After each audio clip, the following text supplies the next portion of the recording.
Beleza, pessoal, vamos então para mais uma aula hoje. Hoje eu vou ensinar para vocês uma coisa que é, sem exagero, talvez a pedra mais importante, a pedra angular ali do inglês, tá? Não é exagero quando eu digo que tudo que você vai precisar aprender do inglês, a questão, tudo para você entender o inglês bem, vai depender disso daqui, porque quase tudo que você vai ver de estruturas, de gramáticas do inglês, vai ter como base isso que eu vou passar para vocês. Então, se você não entender isso muito bem, você vai muito provavelmente não entender o resto do inglês como um todo. Então vamos lá, vamos para essa aula então. A primeira coisa que eu tenho que falar para vocês é o seguinte, tá? Eu vou até deixar tudo isso aqui na tela para vocês, mas a gente tem que começar falando sobre pronomes no inglês. Quem que são os pronomes? Pronomes são, vamos falar aqui, as pessoas, né? Que fazem as ações dentro de uma frase. Então eu vou deixar aqui para você cada uma das pessoas, mas nós temos o I, you, he, she, it, we, you, they. Repete comigo. I, you, he, she, it, we, you, they.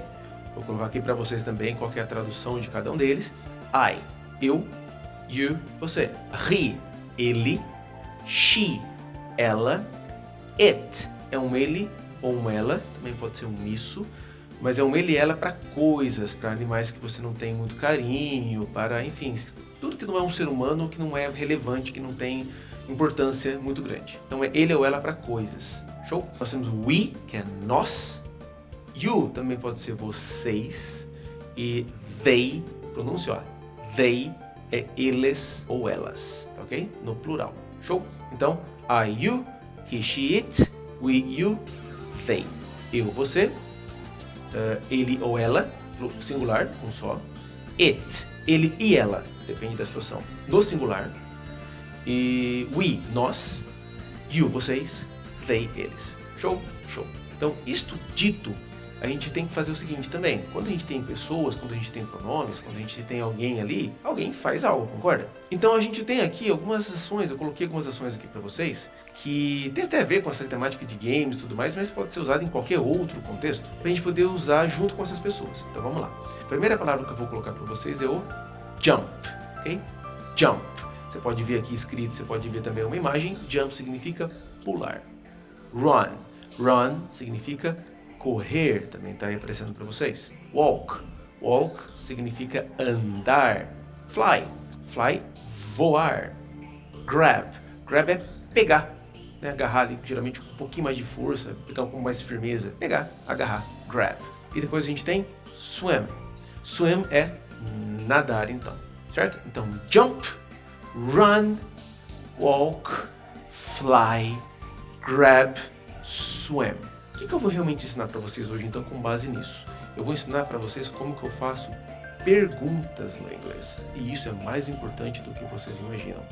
Porque todas as perguntas do inglês vai seguir essa ordenzinha, essa estrutura, esse padrão que eu vou falar aqui para vocês. Primeiro de tudo, para você fazer uma pergunta no inglês, você tem que pensar em que tempo que ela vai estar. Se ela vai estar no presente, passado, futuro e por aí vai, concorda? Vou fazer um pequeno paralelo aqui. Como é que eu faço isso no português?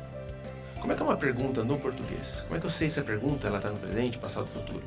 Vou pegar aqui a primeira palavra que eu falei, que é o jump, pular. Como é que eu falo pular no português? No presente. Eu falo eu pulo, correto? Eu pulo. E se fosse no passado? Seria eu pulei. No futuro, eu pularei.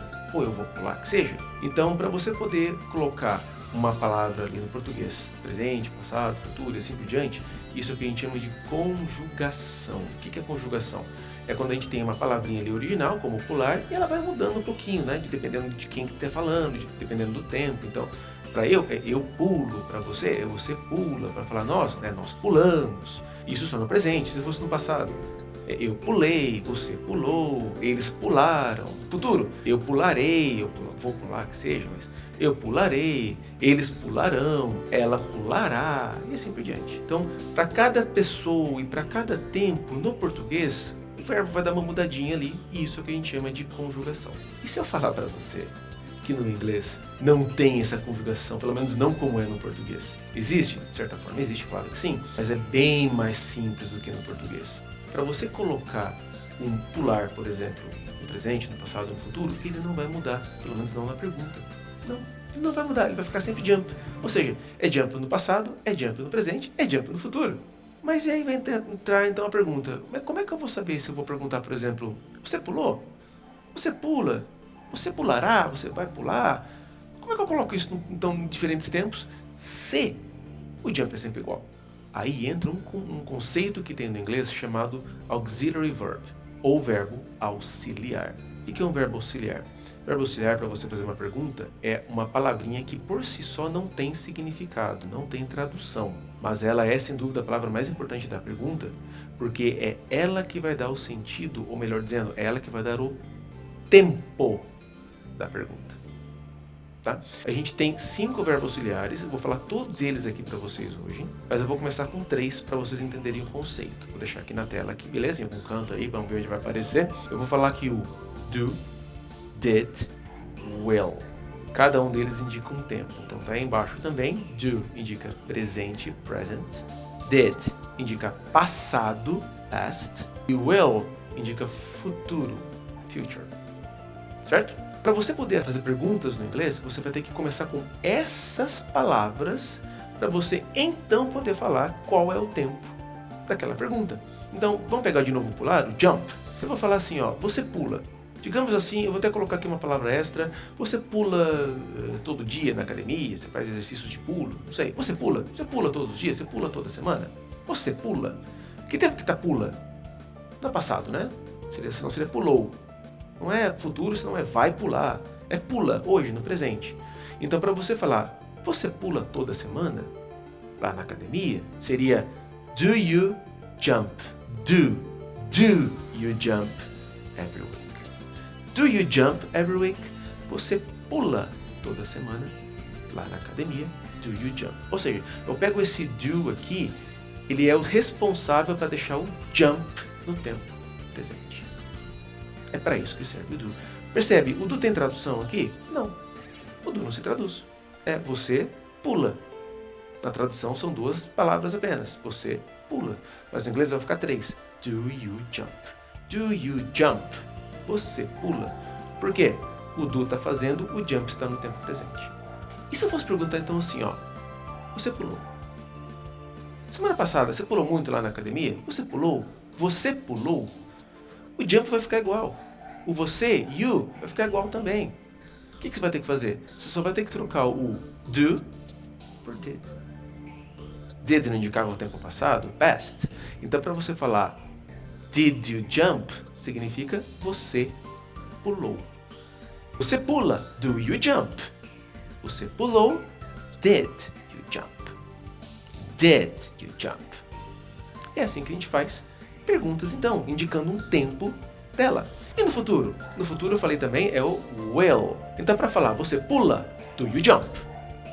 Para falar você pulou, did you jump? Agora, para falar você vai pular, você pulará. E aí? Você vai pular muito semana que vem? Você vai pular muito lá na festa?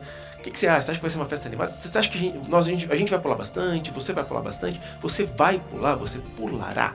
Aí, em vez de falar do, em vez de falar did, eu falo will you jump? Will you jump at the party? Will you jump at the gym? Você vai pular lá na festa? Você vai pular lá na academia? Will you jump? Will you jump? Então, de novo, ó. Você pula, do you jump? Você pulou, did you jump? Você vai pular, will you jump? É assim que a gente faz perguntas no inglês. Então, e isso vale para todas as pessoas, isso vale para todos os verbos. Ou seja, se eu for perguntar então, você pula, do you jump? Agora, se eu for perguntar, você corre, do you run? Você correu? Did you run? E se fosse ela correu? Did she run? Nós corremos? Nós corremos muito? Você acha que a gente correu bastante? A gente correu muitos quilômetros ali? Quanto que a gente correu? A gente correu muito? Nós corremos? Did we run? Eles correram? Did they run? Did they run? E por aí vai.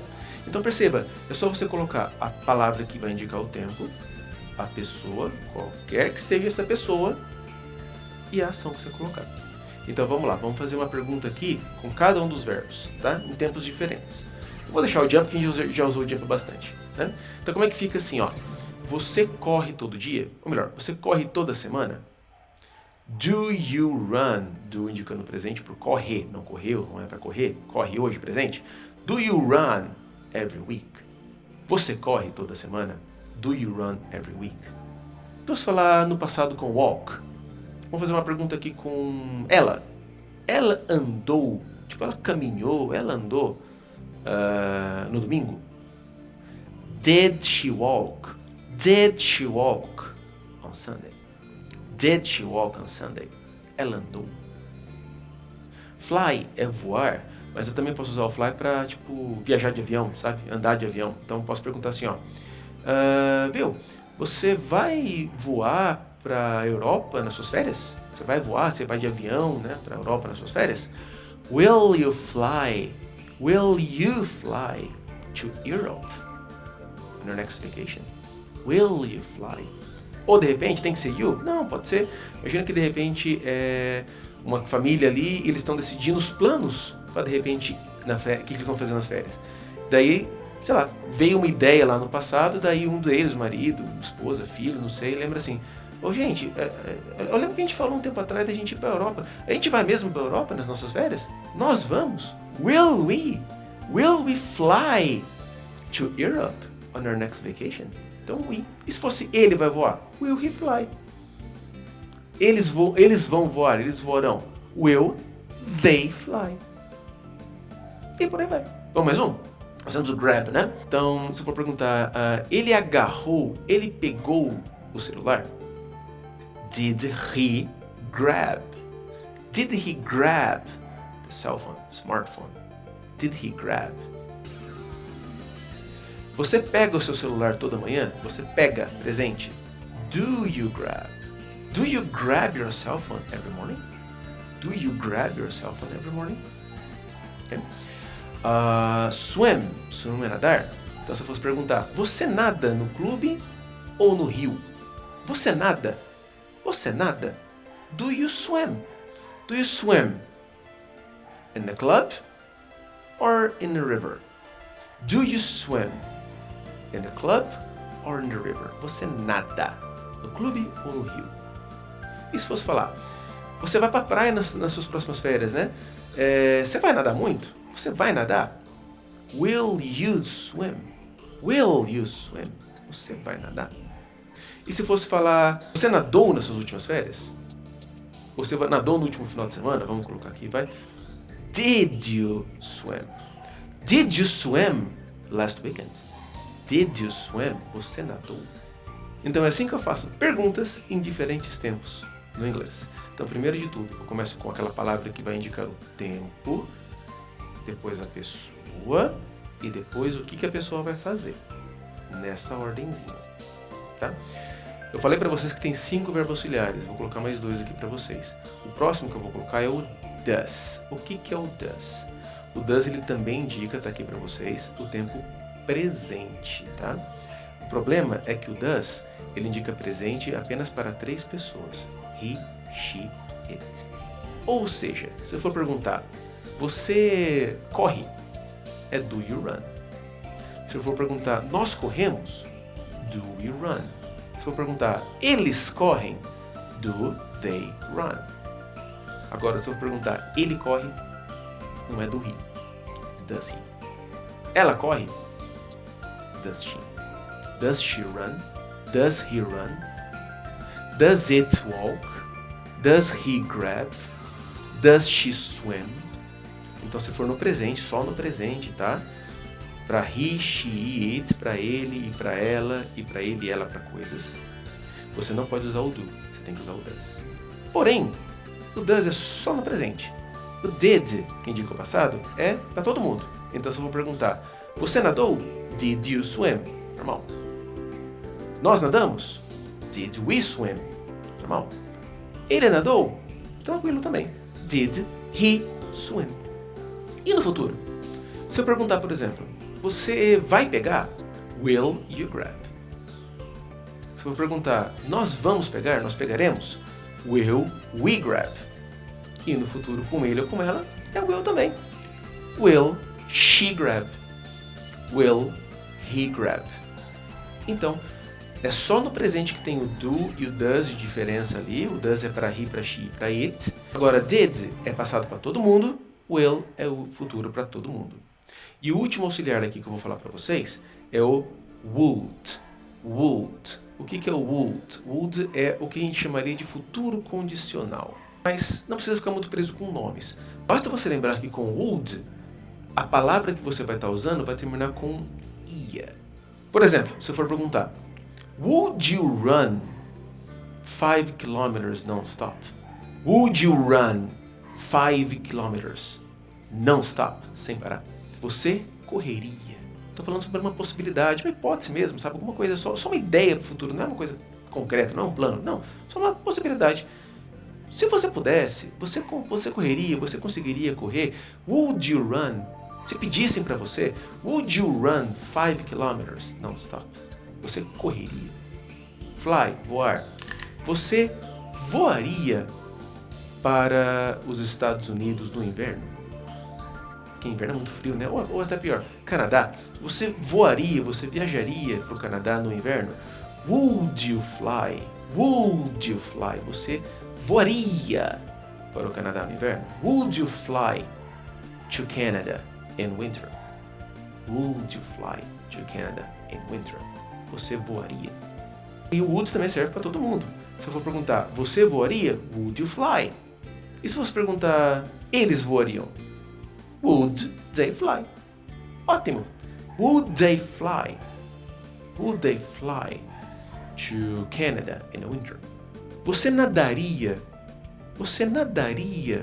naquele rio que é meio perigoso, tem uma correnteza muito forte. Would you swim? Would you swim in that river? Would you swim in that river? Você nadaria naquele rio? Então, para você fazer perguntas, você vai usar essas 5 palavras para começar ali antes da pessoa, né? Para indicar presente, do e does, passado, did, futuro, will, e o ia, ou futuro condicional, would. Você começa com essas palavras aqui, depois a pessoa, e aí as ações, as palavras, o que as pessoas vão fazer. Eu coloquei essas aí de sugestão, mas claro, temos infinitos quase verbos que você poderia colocar e segue sempre nesse padrão. Se você entender isso, e entender, memorizar e saber aplicar isso certinho, você não vai ter muitas dificuldades com outros tempos do inglês. Porque nós temos outros, claro, né? Mas todos eles meio que dependem desse tipo de estrutura aqui. Todos eles dependem disso daqui, tá? Então, mesma coisa que a gente pode ver lá na frente, como verb to be, modal verbs, inversions, verb to be, verbos modais, present perfect, presente perfeito, sabe? Praticamente qualquer coisa que você vai falar em inglês, de estrutura, de tópico, de gramática, vai ter que passar um pouco por isso daqui. Se você entendeu isso aqui bem, praticamente qualquer outra coisa do inglês não vai ser difícil. Ah, Matheus, vai ser fácil? Nada é fácil, gente. Mas difícil também não vai ser. Tá bom? Então, não é exagero quando digo. Isso aqui é a pedra angular, é a pedra mais importante, a base, é o alicerce do inglês. Se você pegar isso aqui bem, você vai ter muito pouco problema com outras estruturas do inglês, mesmo as mais avançadas. Belezinha? Então é assim que eu faço perguntas no inglês. Fica aqui uma tarefa extra para vocês. Deixa aqui nos comentários perguntas extras que vocês podem fazer, tanto com essas ações aqui que a gente deixou, como qualquer outra que você pode lembrar. Pergunta simples, não precisa ser nada muito complexo não. Você fez isso, ela fez tal coisa, você vai fazer tal coisa. Deixa aqui algumas perguntas e daí eu vou respondendo para vocês se está certo, se está errado, e a gente vai melhorando ali nosso inglês juntos, beleza? Mas pelo menos, tenta fazer perguntas diferentes, perguntas que eu não fiz, com essas palavras aqui que a gente listou aqui, né? Deixa aqui nos comentários, quero muito ver o que vocês vão produzir aí para nós, beleza? E se ficar alguma dúvida, se ficar alguma pergunta, já deixa aí embaixo também, que a gente ajuda vocês. Galera, obrigado pela aula de hoje e grande abraço.